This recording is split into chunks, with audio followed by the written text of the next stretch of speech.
ಕಳ್ಳೀವಳು ಅಯ್ಯೋ ಕಳ್ಳೀವಳು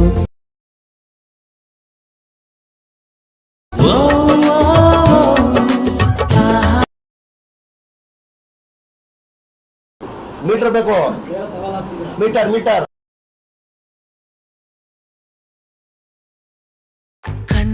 ಕಣ್ಣ ಶಲಿಗೆ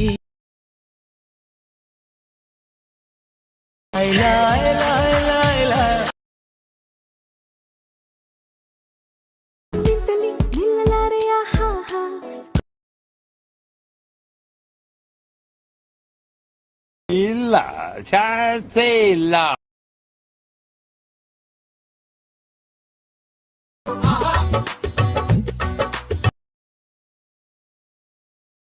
ಸಖತ್ ಆಕ್ಟಿಂಗ್ ಮಾಡ್ತಿದ್ದೆ ಕಾರಣ